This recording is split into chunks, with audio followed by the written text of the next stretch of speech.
सुतोष शशांक शेखर चंद्रमौलि चिदंबरा कोटि कोटि प्रणाम शंभु कोटि नमन दिगंबरा। ओम नमः शिवाय।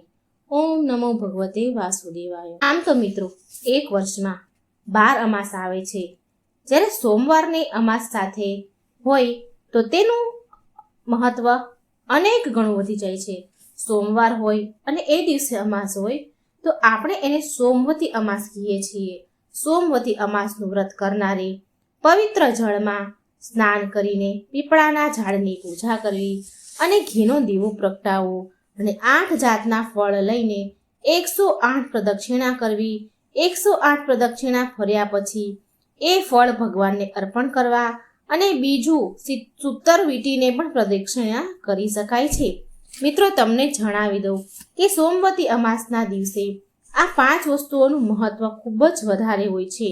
એમાં એક છે મૌન વ્રત, બીજું છે પીપળાનું પૂજન, ત્રીજું શ્રી હરિ વિષ્ણુ અને શિવજીની પૂજા, ચોથું ગંગા સ્નાન અને પાંચમું છે સૌભાગ્યવતીની કામના। જો સોમવતી અમાસના દિવસે આ 5 વસ્તુ કરી લઈએ તો અમાસનું ફળ મળી જાય છે અને કોઈ સંજોગવશ આપણે અમાસનું વ્રત ન થયું હોય તો પણ ચાલે જો આ 5 વસ્તુ કરીએ તો। મૌન વ્રત સૂર્યોદયથી સૂર્યાસ્ત સુધી કરી શકાય છે તો પણ તેનું ફળ મળી જાય છે। મિત્રો ભગવાન શ્રી કૃષ્ણએ ગીતામાં કહ્યું છે કે વૃક્ષોમાં હું પીપળો છું, માટે પીપળાના ઝાડનું પૂજન કરવું એટલે શ્રી કૃષ્ણ ભગવાનની પૂજા કરવી। પીપળાની પૂજા શ્રી કૃષ્ણની પૂજા સમાન ગણાય છે। આ ઉપરાંત પીપળામાં પિતૃઓનો પણ વાસ હોય છે। આપણને પિતૃઓના પણ આશીર્વાદ પ્રાપ્ત થાય છે અને બ્રહ્મા વિષ્ણુ મહેશનો વાસ પણ પીપળામાં છે, માટે પીપળાનું પૂજન કરવું એટલે ત્રિદેવીની પૂજા કર્યા બરાબર છે। સોમવતી અમાસના દિવસે શિવ પાર્વતીની પૂજા કરવાથી અખંડ સૌભાગ્યવતીના આશીર્વાદ મળે છે અને મિત્રો આ દિવસે ગંગા સ્નાન ખૂબ જ મહત્વ છે। આપણે જાણીએ કે ગંગાજી ક્યાંથી આવે છે? આ પ્રશ્ન જો આપણે કરીએ તો ગંગાજી ક્યાંથી આવે છે તો એનો જવાબ છે કે શિવજીની જટામાંથી। તો શિવજીને સ્પર્શ કરીને શિવજીની જટામાંથી ધરતી પર માં ગંગા આવે છે, માટે આપણાથી જે કંઈ જાણે અજાણે પાપ થયા હોય તે નષ્ટ પામે છે।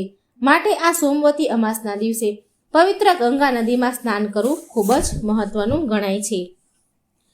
આપણે ગંગા નદીએ સ્નાન કરવા ન જઈ શકીએ તો આપણા નાવાના પાણીમાં ગંગાજીનો જળ પાણીના ટીપા જરૂર પાડી દેવા તો પણ ગંગાજીનું સ્નાન કહેવાય જાય છે અને ગંગાજીનું સ્મરણ કરવું। હવે આપણે સાંભળીએ વાર્તા। કાશી નગરીમાં એક દેવસ્વામી નામના એક બ્રાહ્મણ રહે। તેની પત્નીનું નામ ધનવતી હતું। તેની પત્નીને 7 દીકરા અને 1 દીકરી। દીકરીનું નામ ગુણવતી હતું। ગુણવતી તો ગુણોનો ભંડાર। તેના મંગળ ચરણથી ઘરમાં બધા ખુશ અને પ્રસન્ન રહેતા। તેની ભાભીઓ પણ તેના પર ઘણું હેત રાખતી, ઘણો વહાલ કરતી। એક દિવસ એક બ્રાહ્મણ મહારાજ તેના ઘરે ભિક્ષા લેવા આવ્યા। 7 વહુએ બ્રાહ્મણને ભિક્ષા આપી। બ્રાહ્મણે સૌને અખંડ સૌભાગ્યવતી રહો એવા આશીર્વાદ આપ્યા। 7 વહુને એવા આશીર્વાદ દીધા। પછી ગુણવતી પણ ભિક્ષા લઈને આવી। તેને બ્રાહ્મણે ગુણવતીને જોઈ રહ્યા। બ્રાહ્મણ મહારાજ એ ગુણવતીની સામે જોઈ રહ્યા। થોડી વાર પછી તે બ્રાહ્મણે ગુણવતીને આશીર્વાદ દીધો, બહેન ધર્મવતી થા। આમ કહીને બ્રાહ્મણ ચાલતો થયો। થોડી વાર પછી તે ગુણવતી એની મા પાસે આવી અને બોલી, મા, બ્રાહ્મણ મહારાજે બધી ભાભીઓને અખંડ સૌભાગ્યવતીના આશીર્વાદ દીધા અને મને ધર્મવતી થા એવું કેમ કહ્યું? મને આવું કેમ કહ્યું? પુત્રીની વાત સાંભળી ધર્મવતીને થોડી નવાઈ લાગી। જ્યારે બીજા દિવસે તે બ્રાહ્મણ ભિક્ષા લેવા આવ્યા એટલે ધર્મવતીએ તે બ્રાહ્મણને કહ્યું, મહારાજ, તમે મારી 7 વહુને અખંડ સૌભાગ્યવતીના આશીર્વાદ દીધા તો મારી દીકરીને ધર્મવતી થા એમ કેમ કહ્યું? એટલે બ્રાહ્મણ મહારાજ બોલ્યા કે મેં જે કહ્યું તે બરાબર કહ્યું છે અને કહે છે કે જ્યારે ગુણવતીના લગ્ન લેવાશે ત્યારે સપ્તપદી 7 ફેરા ફરતી વખતે તેના પતિનું મૃત્યુ થશે। ગુણવતી વિધવા થશે. આટલું સાંભળતા તેનું માનું હૃદય થડકી ઉઠ્યું. તે કાપી ઉઠી અને ગુણવતી પણ રડવા જેવી થઈ ગઈ. આ જોઈ અને બ્રાહ્મણદેવે કહ્યું, બ્રાહ્મણદેવ કહે છે કે મેં એટલા માટે જ બહેન તને કહ્યું હતું કે ધર્મવતી થા. એટલા માટે જ કહ્યું હતું કે અત્યારથી જ ધર્મનો સંગ્રહ કરવો જોઈએ, ધર્મના રસ્તે ચાલવું જોઈએ. આમ પછી બ્રાહ્મણ મહારાજ ગુણવતીને આશ્વાસન દેતા હતા ત્યારે ધર્મવતી ગુણવતીની માતા બ્રાહ્મણને કહેવા લાગી, મહારાજ, અમને એવો ઉપાય બતાવો જેથી મારી ફૂલ જેવી દીકરી રંડાપામાંથી બચી જાય, વિધવા થવાનું જીવન ગુજારવું ન પડે. ધર્મવતીની વાત સાંભળી મહારાજ બોલ્યા કે જો તમે સિંહલ દ્વીપમાંથી સોમા ધોબણને તમારા ઘરે લાવી શકો તો તમારી દીકરી દુઃખમાંથી બચી શકે, પરંતુ એ કામ ઘણું કઠણ છે. આમ કહી બ્રાહ્મણ ત્યાંથી ચાલતા થયા. આ વાત ધર્મવતીએ તેના પતિને કહી અને આ સાંભળી દેવસ્વામી વિચારમાં પડી ગયા કે સિંહલ દ્વીપમાં જવું શી રીતે, અને તેણે તેના સાતેય પુત્રને બોલાવ્યા અને સિંહલ દ્વીપમાં જવાનું કહ્યું. એટલે મોટા 6 છોકરા ચૂપ રહ્યા, પણ સાથે નાનો શિવસ્વામી સિંહલ દ્વીપમાં જવા તૈયાર થયો. શિવસ્વામી અને ગુણવતી સિંહલ દ્વીપ જવા ચાલતા જ નીકળી પડ્યા. વનવગડા વીંધતા જાય છે. જો ભૂખ લાગે તો વનવગડામાંથી ફૂલ ફળ પાન ખાતા જાય છે. તે બંને ભાઈ બહેન સમુદ્ર કાંઠે આવી પહોંચ્યા. ભાઈ બહેન થાકીને લોથપોથ થઈ ગયા હતા અને સમુદ્ર કિનારે કાંઠે આવીને વિચાર કરે છે કે સમુદ્ર ઓળંગવો શી રીતે. આમ વિચાર કરતા તે ભાઈ બહેન એક વડના ઝાડ નીચે બેઠા. આ વડ ઉપર એક ગીધ પક્ષી તેના બચ્ચા સાથે રહેતો હતો. તે ગીધ વડના ઝાડ પર તેના બચ્ચા માટે ખાવાનું લઈને આવ્યો હતો. તે ગીધ તેના બચ્ચાને કહે છે, આજે તો હું સરસ ખાવાનું લાવ્યો છું, બચ્ચાઓ પેટ ભરીને ખાઓ. એટલે બચ્ચા બોલ્યા, અમારે કાંઈ ખાવું નથી. એટલે ગીધ બોલ્યો, અરે એવું શું છે, આટલું સરસ જમવાનું છે અને તમે ખાવાની ના પાડો છો? બચ્ચા બોલ્યા કે આ ઝાડ નીચે જે બેઠા છે તે બંને ભાઈ બહેન કેટલાય દિવસથી ભૂખ્યા છે, તેને ખવડાવ્યા વિના અમારું પેટ કેમ ભરાય માં? બચ્ચાનો અતિથિ પ્રત્યેનો આવો પ્રેમ જોઈને તે ગીધ પક્ષી વન ફળ ઉપાડી લાવ્યો અને તે ભાઈ બહેનને આગળ મૂક્યા. ગીધને જોઈને શિવસ્વામી બોલ્યો, હે ગીધરાજ, અમારું કામ ન થાય ત્યાં સુધી અમને ખાવાનું ગળે ઉતરે તેમ નથી. અમારે સિંહલ દ્વીપમાં સોમા ધોબણના ઘરે જવું છે. કોઈ ઉપાય બતાવો સારો. આ સમુદ્ર અમે કેવી રીતે પાર કરીશું? આ સાંભળી ગીધ બોલ્યો, તમે ચિંતા ન કરો, હમણાં જ તમને સિંહલ દ્વીપમાં પહોંચાડી દઉં છું. તમે નિરાતે જમી લો. ગીધની વાત સાંભળીને ભાઈ બહેનને મનને શાંતિ થઈ અને વનફળ ખાઈ લીધા. આ ગીધ સામાન્ય ગીધ ન હતો. આ ગીધ જો ધારે ને તો 10 માણસોને સામટા ઉપાડી શકે તેવો બળવાન હતો. તેણે પોતાની પીઠ ઉપર ભાઈ બહેનને બેસાડી દીધા અને તે આકાશ માર્ગે ઉડવા લાગ્યો. ગીધ ઘડીક વારવા જ ઉછળતા સાગરને પહેલે પાર પહોંચી ગયો અને સોમાના ઘર આગળ બંને ભાઈ બહેનને ઉતારી દીધા. સવાર થવાની હજી વાર હતી કે ભાઈ બહેને વિચાર કરી રહ્યા હતા કે હવે શું કરવું. ગુણવતીએ કહ્યું, ભાઈ, આપણે સોમા ધોબણની કઈ સેવા ચાકરી કરીએ તો સોના ધોબણ રાજી થાય. આમ વિચારી ગુણવતીએ તેના ઘર આંગણામાંથી કચરો કાઢવા માંડી. શિવસ્વામી કૂએથી પાણી ભરી લાવ્યો. ગુણવતીએ સોમા ધોબણનું આંગણું લીપીને સ્વચ્છ કર્યું અને સૂર્ય ઉગે તે પહેલા તે દૂર જઈને બેઠા. સવાર પડી. સોમા ધોબણ આળસ મરડીને ઉઠી. તે ઘરની બહાર નીકળી અને તેને આંગણું જોયું તો તેના આશ્ચર્યનો પાર ન રહ્યો. એ ઊભી વિચાર કરવા લાગી કે અરે, મારું આંગણું લીપ્યું કોણે? તે વિચારમાં પડી ગઈ, પણ કઈ સમજણ પડી નહીં. આમ રોજ ભાઈ બહેન નિત્ય સવારે સોમા ધોબણનું આંગણું લીપવા લાગ્યા. સોના ધોબણ રોજ સવારે જુએ અને નવાઈ પામે અને આજે તો રાત્રે જાગતી બેસી રહી. તે રાતનો છેલ્લો પહોર થયો ત્યાં તો સોના ધોબણે 2 જણાને આંગણું લીપતા જોયા. સોના ધોબણ દોડી આવી તેમને પૂછ્યું કે ભાઈ, તમે કોણ છો? મારું આંગણું રોજ તમે શા માટે લીપો છો? શિવ સ્વામી બોલ્યા, હું બ્રાહ્મણનો દીકરો છું અને આ મારી બહેન ગુણવતી છે. અમે તમને તેડવા આવ્યા છીએ. અમે તમારી સેવા ચાકરી કરીને તમને રાજી કરવા માંગીએ છીએ. સોના ધોબણ તો ચિંતામાં પડી ગઈ. બ્રાહ્મણના બાળકો મારું ઘર લીપે? તે બોલી ઉઠી, ભાઈ, તમે મારા અતિથિ છો. મારે તમારી સેવા કરવી જોઈએ અને વળી તમે બ્રાહ્મણ છો એટલે જો હું તમારી પાસે કામ કરાવું તો પાપમાં પડું. તમારે જે કામ હોય તે કહો, હું આનંદથી કરીશ.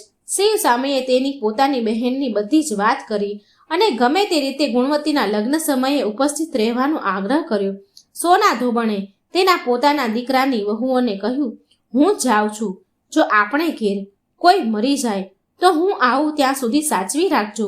આમ કહી સોના તેના વ્રતના પ્રભાવે આકાશ માર્ગે શિવ સ્વામી અને ગુણવતી લઈને ઉડી ઘણી વારમાં બધા કાશીનગર આવી ગયા.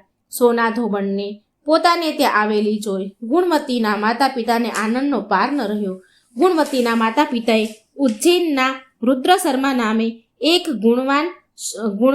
ગુણવંત શર્માના છોકરા સામે ગુણવતીનું વેવિશાળ કર્યું અને લગ્ન લેવડાવ્યા.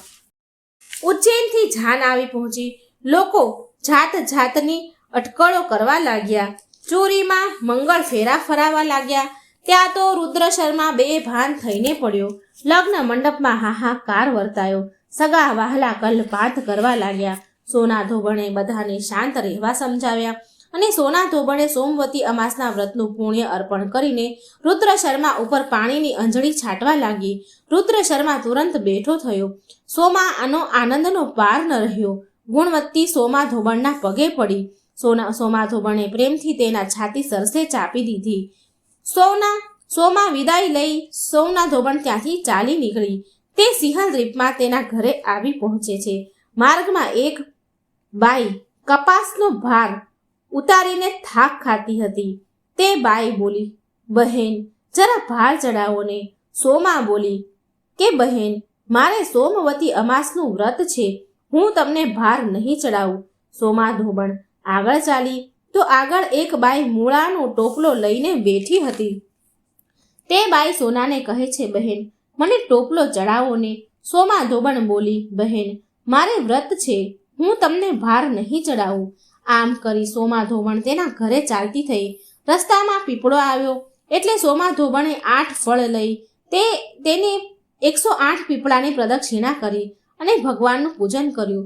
સોમા ધોબણે જ્યારે સોમવતી અમાસનું પુણ્ય અર્પણ કરીને અંજલિ છાટી હતી તે જ સમયે સોમા ધોબણના ઘરે તેના બધા જ પુત્રો મરી ગયા હતા અને બધી વહુઓ અને બીજા સોમાના વાટ જોઈને બેઠા હતા. પરંતુ સોમા ધોબણે પીપળાની પ્રદક્ષિણા કરી અને ભગવાનનું પૂજન કર્યું. ત્યાં તો તેના મરેલા બધા જ પુત્રો સજીવન થયા. સૌનો આનંદનો પાર ન રહ્યો. આનંદ કરવા લાગ્યા. ગુણવતી પણ સોમવતી અમાસનું વ્રત કરવા લાગી. આવો આ વ્રતનો પ્રભાવ છે મિત્રો. સોમવતી અમાસનો પ્રભાવ ખૂબ જ છે, એનું મહત્વ પણ ખૂબ જ છે. તો મિત્રો હવે આપણે સાંભળીશું ભગવાન વિષ્ણુની કથા, મા લક્ષ્મીની કથા. પ્રેમથી બોલો ઓમ નમઃ શિવાય, ઓમ નમો ભગવતે વાસુદેવાય. પ્રિય ભક્તો, સોમવતી અમાસનું વ્રત ભગવાન શિવ અને શ્રી હરિને સમર્પિત છે. માટે ભગવાન વિષ્ણુને પ્રસન્ન કરવા માટે આવો સાંભળીએ બધા દુઃખ દરિદ્ર દૂર કરનારી અને સમૃદ્ધિ આપનારી ભગવાન વિષ્ણુની કથા. પવિત્ર અને દુર્લભ કથા. આ કથા સાંભળવાથી સોમવતી અમાસની વાર્તા સંપૂર્ણ ગણાય છે. એકવાર નારદજીએ ભોળાનાથની સ્તુતિ કરી અને પૂછ્યું, પ્રભુ, તમને પ્રસન્ન કરવા માટે સૌથી ઉત્તમ અને સુલભ સાધન શું છે? હે ત્રિલોકના નાથ, તમે તો નિર્વિકાર અને નિષ્કામ છો. તમે તો સરળતાથી પ્રસન્ન થઈ જાઓ છો. છતાં પણ મારી જાણવાની ઈચ્છા છે, તમને શું પ્રિય છે? શિવજી કહે છે, આમ તો મને નારદજી ભક્તનો ભાવ બહુ પ્રિય છે. છતાં પણ તમે પૂછ્યું છે તો હું તમને બતાવું છું. મને જળ સાથે બીલીપત્ર બહુ પ્રિય છે. જે અખંડ બીલીપત્ર શ્રદ્ધાથી મને અર્પણ કરે છે, હું એને મારા લોકમાં સ્થાન આપું છું. પ્રિય ભક્તો, એ સમયે નારદજી ભગવાન શંકર અને માતા પાર્વતીને વંદના કરી એમના લોક ચાલ્યા ગયા. નારદજીના ગયા પછી પાર્વતીજીએ શિવજીને કહ્યું, હે પ્રભુ, મારી એ જાણવાની ઈચ્છા છે, મને બહુ મન છે. મારી એ જાણવાની ઈચ્છા છે કે બીલીપત્ર આટલા બધા તમને પ્રિય કેમ છે? પ્રભુ, કૃપા કરી મારી જિજ્ઞાસા શાંત કરો. શિવજી બોલ્યા, હે દેવી, બીલીના પત્ર મારી જટા સમાન છે. તેના 3 પત્ર એટલે કે 3 પાન ઋગ્વેદ, યજુર્વેદ અને સામવેદ છે. શાખાઓ સમસ્ત શાસ્ત્રનું સ્વરૂપ છે. બીલીપત્રને પૃથ્વીનું તમે કલ્પ વૃક્ષ સમજો, જે બ્રહ્મા વિષ્ણુ શિવનું સ્વરૂપ છે. હે પાર્વતી, સ્વયં મહાલક્ષ્મીએ શૈલ પર્વત પર બીલી રૂપમાં જન્મ લીધો છે. આ કારણથી પણ બીલીનું વૃક્ષ મને અતિ પ્રિય છે. આ સાંભળીમાં પાર્વતી વિચારવા લાગ્યા. વિચારમાં અચંભામાં પડી ગયા કે મહાલક્ષ્મીએ બીલીનું સ્વરૂપ લીધું. પાર્વતી આ જાણવાની જિજ્ઞાસાને રોકી ન શક્યા અને શિવજીને પૂછવા લાગ્યા કે દેવી લક્ષ્મીએ બીલીનું સ્વરૂપ કેમ લીધું? પ્રભુ, તમે મને આ કથા વિસ્તારથી કહો. ભોળાનાથે દેવી પાર્વતીને કથા સંભળાવવાની વિસ્તારથી શરૂ કરી કે હે દેવી, સતયુગમાં જ્યોતિર્રૂપ મારા અંશનું રામેશ્વર લિંગ હતું. બ્રહ્મા વગેરે દેવતાઓએ એનું વિધિપૂર્વક પૂજન અર્ચન કર્યું. એનું પરિણામ એ આવ્યું કે એના અનુગ્રહથી વાણી બધાની પ્રિય બની ગઈ. એ ભગવાન વિષ્ણુની સતત પ્રિય થઈ ગઈ. મારા પ્રભાવથી ભગવાન કેશવના મનમાં વાગ્વદેવીના પ્રત્યે જેટલી પ્રીતિ ઉપજી હતી એ સ્વયં લક્ષ્મીજીને ગમી નહીં. લક્ષ્મી દેવીને શ્રી હરિ પ્રત્યે થોડી દૂરી પેદા થવા લાગી. તે ચિંતામાં પડી ગયા. દુઃખી થઈ નારાજ થઈને લક્ષ્મી દેવી ચૂપચાપ પરમ ઉત્તમ શૈલ પર્વત પર ચાલ્યા ગયા. ત્યાં એમણે તપ કરવાનો નિર્ણય લીધો અને ઉત્તમ સ્થાન શોધી લીધું. પછી મહાલક્ષ્મીએ ઉત્તમ સ્થાન શોધીને મારા લિંગ વિગ્રહની ઉગ્રહ તપસ્યા આરંભ કરી દીધી. એની તપસ્યા કઠોરથી કઠોર બનતી ગઈ. હે પાર્વતી, થોડા સમય બાદ મહાલક્ષ્મીએ મારા વિગ્રહથી થોડા ઉદ્ધરમાં વૃક્ષનું રૂપ ધારણ કરી લીધું. એ મંત્રો અને ફૂલો દ્વારા મારું પૂજન કરવા લાગ્યા. આમ મહાલક્ષ્મીએ કોટી વર્ષ એટલે કે 1 કરોડ વર્ષ સુધી ઘોર આરાધના કરી. અંતમાં તેણે મને અનુગ્રહ પ્રાપ્ત થયો. એમનો અનુગ્રહ મને પ્રાપ્ત થયો. હું ત્યાં પ્રગટ થયો અને લક્ષ્મીજીને આ ઘોર તપની આકાંક્ષા ઈચ્છા પૂછી અને વરદાન આપવા કહી તૈયાર થયો. મહાલક્ષ્મીએ માંગ્યું કે શ્રી હરિના હૃદયમાં હું મારા પ્રભાવથી જે વાગ્દેવી માટે જે સ્નેહ ઉત્પન્ન થયો છે તે સમાપ્ત થઈ જાય. શિવજી કહે, મેં મહાલક્ષ્મીને સમજાવ્યા કે શ્રી હરિના હૃદયમાં તમારા સિવાય બીજું કોઈ માટે પ્રેમ નથી. વાગ્વદેવી માટે એમના પ્રેમ નથી, પરંતુ શ્રદ્ધા છે. આ સાંભળીને લક્ષ્મીજી ખૂબ ખુશ થયા અને ફરી શ્રી વિષ્ણુજીના હૃદયમાં સ્થિર થઈને નિરંતર તેમની સાથે વિહાર કરવા લાગ્યા. હે પાર્વતી, મહાલક્ષ્મીના હૃદયનો એક મોટો વિકાર આ પ્રકારે દૂર થયો. આ કારણથી હરિપ્રિયા લક્ષ્મી એ જ રૂપમાં સદાય અતિશય ભક્તિથી ભરપૂર યત્નપૂર્વક મારી પૂજા કરવા લાગ્યા. હે પાર્વતી, આ કારણે બિલ્લીનું વૃક્ષ, તેના પાન, ફળ, ફૂલ વગેરે મને બહુ પ્રિય છે. હું નિર્જન સ્થાન પર બિલ્લી વૃક્ષનો આશ્રય લઈને રહું છું. બિલ્લી વૃક્ષને સદાય સર્વ તીર્થમય અને સર્વ દેવમય માનવું જોઈએ. એમાં જરા પણ શંકા નથી. બીલીપત્ર, બિલ્લી ફૂલ, બિલ્લી વૃક્ષ અને બિલ્વક કાષ્ટના ચંદનથી જે મારી પૂજા કરે છે એ ભક્ત મારો પ્રિય છે. બિલ્લી વૃક્ષને શિવ સમાન જ સમજો. એ મારું શરીર છે, જે બિલ્વ પર ચંદનથી મારું નામ લખીને મને અર્પણ કરે છે. હું એના બધા પાપોમાંથી એને મુક્ત કરીને મારા લોકમાં સ્થાન આપું છું. હે પાર્વતી, એ વ્યક્તિને સ્વયં દેવી લક્ષ્મી નમસ્કાર કરે છે, જે બિલ્વેથી મારી પૂજા કરે છે. બિલ્વના મૂળમાં પ્રાણ છોડે છે, જે એને રુદ્ર દેહની પ્રાપ્તિ થાય છે. મારી પૂજા માટે બિલ્લીના ઉત્તમ પાનનો ઉપયોગ કરવો જોઈએ. તો મિત્રો, તમને બીલીપત્રનો મહિમા શિવજીને બીલીપત્ર કેમ પ્રિય છે તે સમજાઈ ગયું હશે. જો તમને આ વિડીયો, આ વાર્તા પસંદ આવે તો કમેન્ટ જરૂર કરજો, કમેન્ટમાં લખજો અને વિડીયો લાઈક અને શેર કરજો. આ ચેનલને સબસ્ક્રાઈબ પણ જરૂર કરજો. એકવાર પ્રેમથી બોલો ઓમ નમઃ શિવાય. શ્રી હરિ વિષ્ણુની જય, મા પાર્વતી મહાલક્ષ્મીની જય. આજે આપણે અમાવસ માતાની વાર્તા સાંભળીશું. ખૂબ સરસ પવિત્ર વાર્તા છે, માટે મિત્રો પૂરા ધ્યાનથી સાંભળજો. એક ગામમાં એક સાસુ વહુ રહેતા હતા. એ બંને એકલા જ રહેતા હતા અને તેમનો છોકરો વિદેશમાં કમાવા માટે ગયો હતો. સાસુ વહુ બહુ સારી રીતે રહેતા હતા, મા દીકરીની જેમ. બંને એકબીજાની સારી સંભાળ રાખતા હતા. એક દિવસ વહુએ ખાવાનું ખાધું નહીં, જમી નહીં, તો તેની સાસુએ વહુને પૂછ્યું કે વહુ બેટા, તું આજે કેમ નથી જમી? તો વહુ બોલી કે માં, આજે મારે 3 પનોતી અમાવસનું વ્રત છે, માટે હું નથી જમી. તો સાસુ બોલી, હે વહુ, આ વ્રત શું હોય? આ વ્રત કરવાથી શું ફળ મળે એ મને કહે. તો વહુ બોલી, સાસુમાં, 3 પનોતી અમાસનું વ્રત કરવાથી બહુ પુણ્ય મળે છે.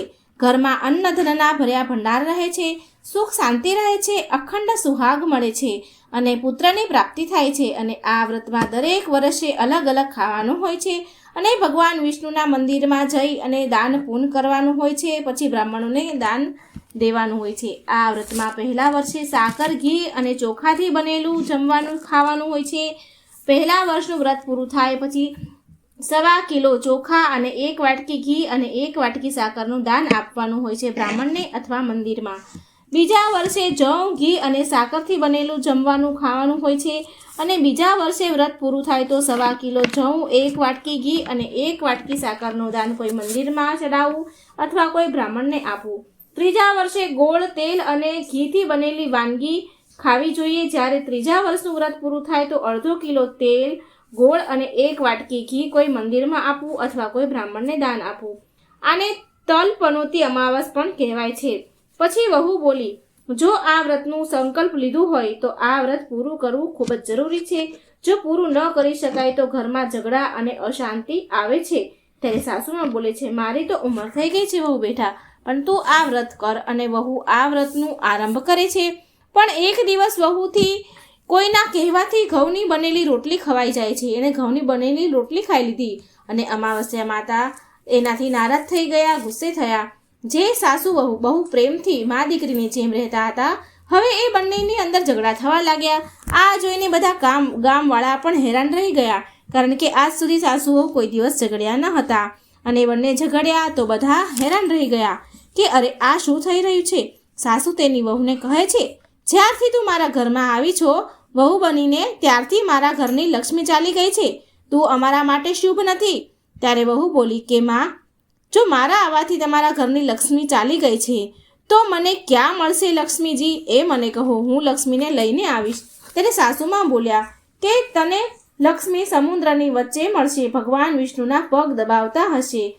ત્યારે વહુ કહે છે કે વહુ કહીને ચાલી જાય છે કે જ્યાં સુધી હું લક્ષ્મીજીને લઈ ન આવું ત્યાં સુધી આ ઘરમાં હું પગ નહીં મૂકું. આટલું કહીને વહુ તો મા લક્ષ્મીની શોધમાં નીકળી પડી. ત્યારે તે રસ્તામાં ગઈ તો વચ્ચે એક ગાય માતા એને મળે છે. ગાય માતા વહુને કહે છે કે વહુ બેટા તું ક્યાં જા છો? વહુ બોલ્યા, ગાય માતા, મારા સાસુ મને કહે છે કે મારા આવવાથી ઘરમાં અન્ન ધનની કમી થઈ ગઈ છે અને એના ઘરની લક્ષ્મી ચાલી ગઈ છે, તો હું લક્ષ્મીજીને લેવા માટે જઈ રહી છું. ત્યારે ગાય માતા બોલ્યા, હે બેટા, જો તું જાય છે તો ભગવાનને મારા વિશે પણ પૂછજે. તો વહુ બોલી, ગાય માતા, હું તમારા વિશે શું પૂછું?